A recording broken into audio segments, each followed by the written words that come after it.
وعنده مفاتيح الغيب لا يعلمها إلا هو. أنا الله سبحانه وتعالى بني فيه هنتين قرلمو ما كيلو فوفون تيتو أغانتا كينيا الله لا دليلنكو كوبينيغا كوينانتي الله نو بانيغان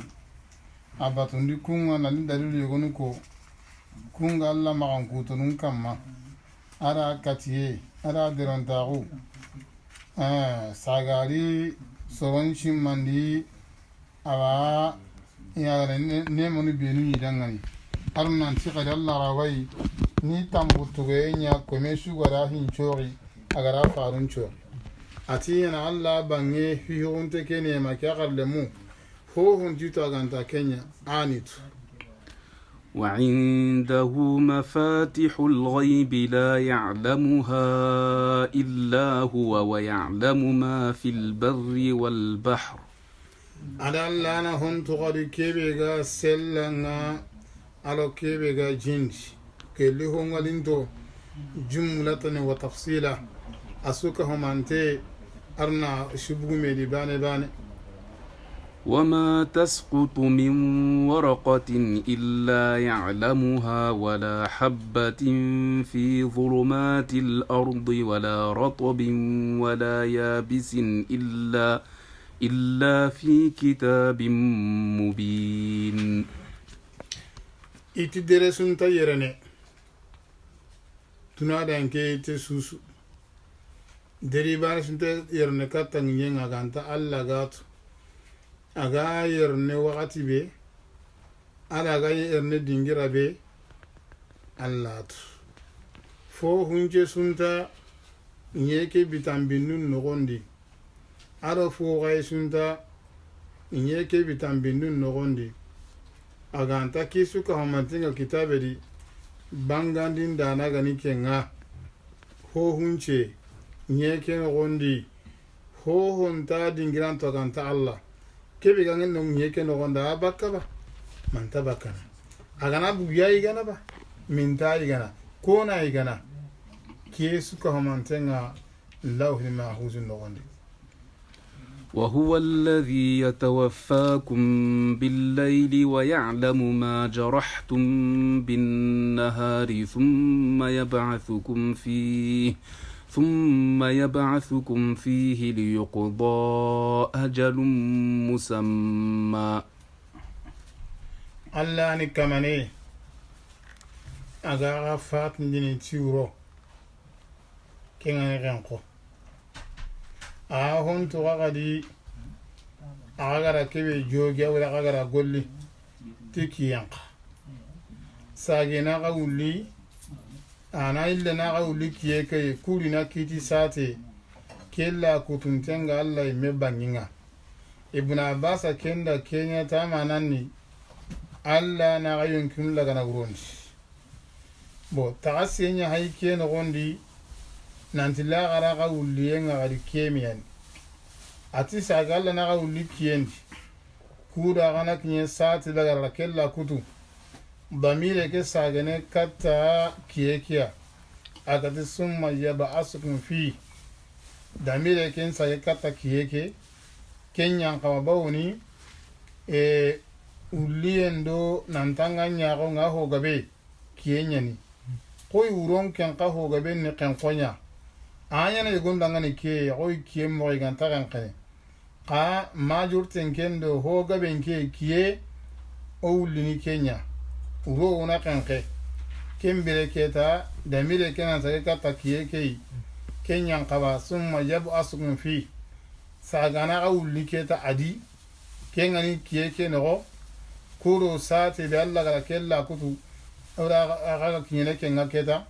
kiyesu ana awli agan daga ga hajununga urun nanya ken kondo tumayenga. ثم إليه مرجعكم فينبئكم بما كنتم تعملون. هل ساقي كاتا كينيا غا ساقينغا ساقانا غا غبار غالي تيكي بيغا غني كيبي قولني قيلا غني هو سري tugaren ka hosire agani hobure gadi tugaren kani kemmiyade وهو القاهر فوق عباده alla ninninda nangagi komun kamma ويرسل عليكم حفظة حتى إذا جاء أحدكم الموت توفته رسلنا وهم لا يفرطون alla qindina aga kamma malikiyadunga tangandano aga gollunda itaba kedi hikima gore aro nema gore mukallafin ganatu nanti ni gollun tangana diya kun gollu alani balli duna su jondi mukallafin gana ketu kembane abaka aga lankuta un tokono aga hibun tokono ati wa yursilu alaykum hafaza alla qindina aga kama tangandano de ke hafaja jamu taksir nyani hafi jamu nyani ma biran be keta kallen na kinya gad banan be u faru kuna ayun killaga serencha senga timme keta maliki anu kubina lagari wakil da batenga kunya na yun killaga na maliki antangan maliki anu kutangande serenda ngani anyemene kambire saate ngana nyeme ancha tenga nyeme kota be maliki anu mkatanganda nyeme anamba tenga kota kempalle maliki anu danga uro huwa danga kiye igantangana kasate ke gana nyeme kota be igatangande nyeme maliki anu piri nyamari yaninta nyanti halanu mentanga mara manga nyunkinga saate ngana nyeme keta igatangande nyeme alamore mendangani kena gati ohum la yufaritun ina yunkillaga inta defontaagunu fondi gadi nyamarti kebe gelli tangandenga mafatindendi ثم ردوا إلى الله مولاهم الحق ahal di sagandi keta kati kama kata alla yibi shihonna kenya tongumen nai ألا له الحكم وهو أسرع الحاسبين tongu kiten na dangani ani korosin da nan cusu fojenga mogon ta sulana mogo maga awa tage hunun cu korosini duna kota ke tagande medi ida ko hadise imedi nan ta asaraku korosini tammishe kami wuce haqqe awa dugutaniya قل من ينجيكم من ظلمات البر والبحر تدعونه تضرعا وخفية لئن أنجانا من هذه لنكونن من الشاكرين annan tidangani muhammad ko kafirnu kona ga tangana gelli sellan bitendo jimbitan binne ada qotou aga ken qilli lagara qase aro kanuyei nanti agano kishi gelli ko qotu wasu moganya gelli ku fandano ngadanga قل الله ينجيكم منها ومن كل كرب ثم أنتم تشركون أنا إن شاء الله نعاكم كشني جلكم قطوا أدو قطي تناسو ساقاكم وهو كبال كحل قل هو القادر على أن يبعث عليكم عذابا من فوقكم أو من تحت أرجلكم أو يلبسكم شيعا ويذيق بعضكم بأس بعض كم بلغ أن إن شاء الله نكتنا أنا نقين لغاكما يانغان قطن لغي لغاكمو ko sonko araba ikenga na ken qiyaga kama ma tufane ngame ma sonko ma fanke ma gelaga tanu rega ko nya sarlay nya yankay ko magara kenyati qarun adam madiana kaman ma ke halla rabai qad nagal nyagami jama gabe anaga yogon temundi yogon cembenga anaga nya jamando groupe ngaga yogon karni igame ke mananike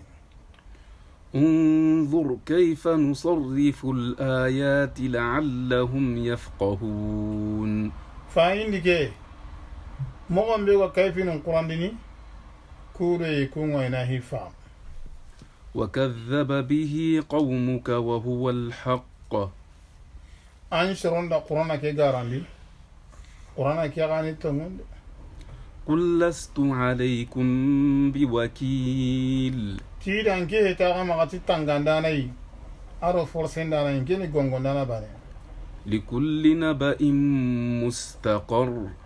awa kibara sudangana gelli alla kibarunga sabati rama sabati nuk aganyana kembirenga antanyana kani anta dugundine kaganari وسوف تعلمون gongon kempam bayi kakabarun tu wucine serebi yang katenga yang kanatai وإذا رأيت الذين يخوضون في آياتنا فأعرض عنهم حتى يخوضوا في حديث غيره gelanga na soronga le kubenu ga gubine qur'ana kedi mi ga gubeno kay finundi ti suhande aro garandinde aro tolentago balli baka kuma mi ga ndaga gube masal da tananga ni kenga mage tagalle mago giriba kimaga mi ga ndagi masalan chanje ti hotanai وإما ينسينك الشيطان فلا تقعد بعد الذكرى مع القوم الظالمين شيطاني غنا mungunti anga tago ka pesa ganga simme maga tago ka pasroi kawa simme ke halaka pasro ko ndu to nyandana وما على الذين يتقون من حسابهم من شيء ولكن ذكرى لعلهم يتقون anda soron kam makubin ga kanallai gelli ku kurosindenge gollunga hohoyi adi sangunta ko kumpo honta ku kama ka ini waju te insimmandi amera wasina kanallai ini an kungollu buru to kono mani وذر الذين اتخذوا دينهم لعبا ولهوا وغرتهم الحياة الدنيا soron togono ngani kubenu gari dinal laga sangenya aro tolentago aro sugulay awala iban sange wala awan aro sugulay ngati batarampi aro duna bire kedi jamba mari marasa miga ko nanto bire ntagadi duna danke bire no kwage وذكر به أن تبسل نفس بما كسبت ليس لها من دون الله ولي ولا شفيع ليس لها من دون الله ولي ولا شفيع وإن تعدل كل عدل لا يؤخذ منها أن واجن دنيا القرآن كي وذكر به كاواندين نتاي واجو تاي سارو يبي شغارا يونكي رغا يبي شغارا يونكي كيني تاغارا كي بيقولي أنت يونكي ندنغنا كوتا جلي الله تنانا بيسانا أرو قنيون دانا أغانا أولئك الذين أبسلوا بما كسبوا yonki ngana maka wasa sunya ko tin taraga nai ati kunya ni soro igadi daga ubasilu igadi kini migadi daga tigara kebe gol لهم شراب من حميم وعذاب أليم بما كانوا يكفرون min hoyi daga lijin tay aru yanga qatya ngama mante ti hobi ganiga kafirawa قل أندعو من دون الله ما لا ينفعنا ولا يضرنا ونرد على أعقابنا بعد إذ هدانا الله كالذي استهوته الشياطين في الأرض حيران له أصحاب يدعونه إلى الهدى ائتنا tira ngani yo yala ko herni na gelle Allah tana kebe anto na fanaran to torun alino saga ande otan jon konum pankam make halle Allah garo kanda ko serebe setanun gara kaman cankunci nyendi agere gere ndi antati gara ngobe men jangwa maka kunwa khilli kata kande gatin li kande nikia قل إن هدى الله هو الهدى أنا أنت كاهن كودعني الله كندن كيني كندن حقكم خلنبي وأمرنا لنسلم لرب العالمين إدوانا ماري كودونو دخايا تجهون كماندا وأن أقيموا الصلاة واتقوه أنا صلى تشيندي أنا كان الله وهو الذي إليه تحشرون كين الله بانياني غا كفامي كاتيلا كوتا وهو الذي خلق السماوات والأرض بالحق يعني كمانينغا غاتاغاندي كام بوتو كوارو نيام بوتو كوتو مونتا اوندو تريمونتا ويوم يقول كن فيكون كوتا بيغاتيني نيا أنا غوسانيا قوله الحق أسفين يعني تونغ سيكا كانتديس وله الملك يوم ينفخ في الصور مرandem poti mantenna dangane kota bega futen ni butun strabili ga butun tahilandinga عالم الغيب والشهادة كيف ga fuwatu wana nar bangayen tu wana nakin وهو الحكيم الخبير ani kita nanga igollundi ani tu wana qayeti ko mo ko wali halanu جزاكم الله